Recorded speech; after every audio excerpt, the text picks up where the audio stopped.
I'll be talking to you about Juneteenth, what is the meaning of it, and why it is celebrated. What is Juneteenth, you ask? Juneteenth, or the 19th of June, is the date that was set aside for the celebration of freedom from the end of enslavement for Americans of African descent. Juneteenth is recognized by 37 states and the U.S. Congress as Juneteenth as the Independence Day in America.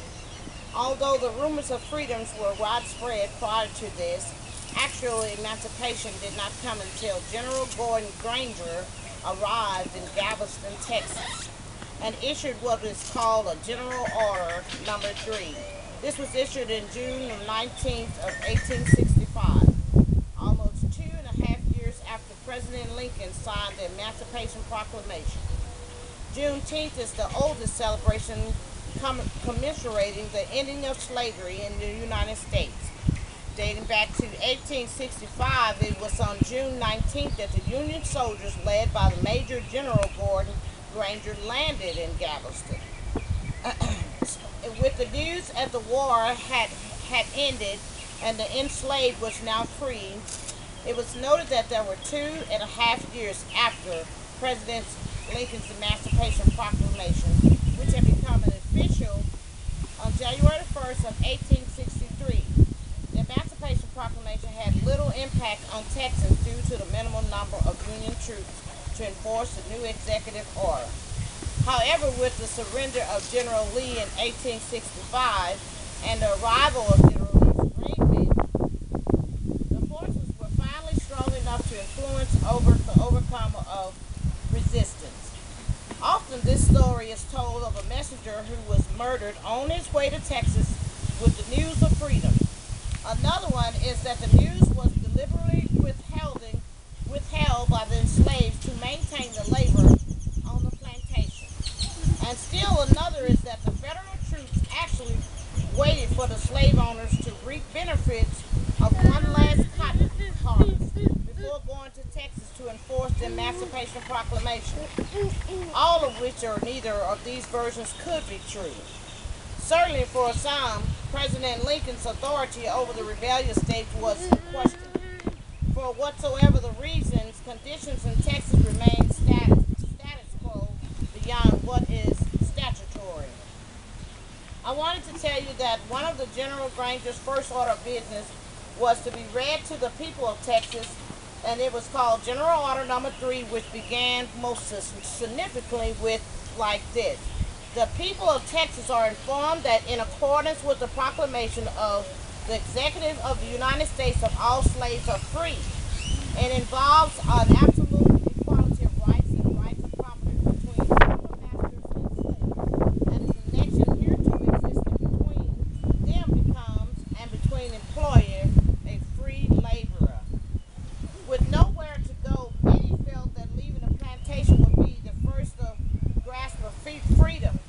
North logically designated, and many of it represented true freedom, while the desire to reach families in neighboring states drove some into Louisiana, Arkansas, Oklahoma. Settling into these areas for free men and women brought in new realities and challenges, establishing hereto non-existent established for black people in America. Recounting the memories of that day in June of encountered into a new territory. The celebration of June 19th was coined Juneteenth and grew with others for praying and gathering remaining family members.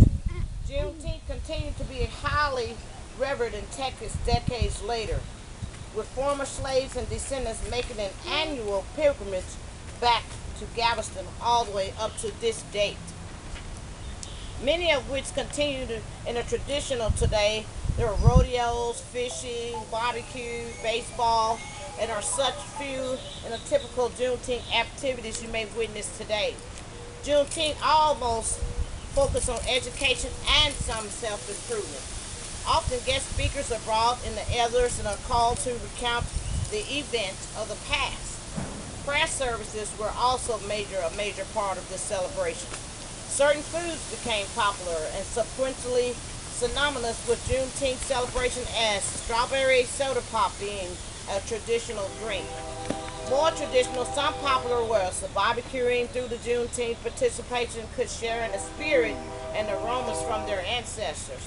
The newly emancipated African Americans would have experienced during their ceremonies had established what is called a center of attention for Juneteenth celebrations. Dress was also important and an important element of early Juneteenth customs, and often still taken seriously, particularly by the direct descendants who could make the connections to the general roots during slavery. There were laws on the books in many areas that forbidden or limited the dressings of enslaved.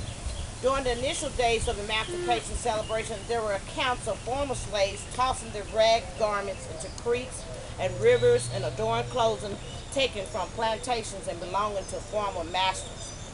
I wanted to tell you a little bit about Temple, Texas, where I live, how Juneteenth is celebrated here. Here in Temple, Juneteenth is celebrated with a parade with participants throughout Central Texas.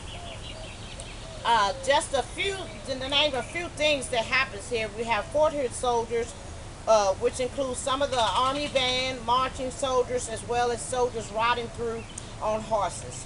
The Temple Fire Department also participates, members of different lodges, the mayor of Temple, Bill Jones, the Juneteenth Queen and King, who was chosen through selling ads for the Juneteenth magazine that's on display on that day. And I would like to say that my daughter was the first Juneteenth Queen, Stephanie Ross. I need you to, will you just show them Stephanie? This was our first Juneteenth Queen that began here in Temple about 10 years ago. HEB plays a big part of Juneteenth. They donate food every year and gifts that are used during the festivities. The festival includes games, talent shows, department stores including Dillard's, Macy's, JCPenney's offers gifts and opportunity to apply for positions, and also you can apply for credit cards as well. It is a time for reflection and rejoicing. It's a time for assessments. It's a time for self-improvement and planning for the future. Its growing popularity signifies a level of maturity and dignity in America, long overdue. In cities across the country, people of all races, nationalities, and religions are joining hands in this celebration, truly acknowledging the period in our history that shaped and continues to influence our society today. Sensitized to conditions and experiences of others, only them we can make significant and lasting improvements in our society.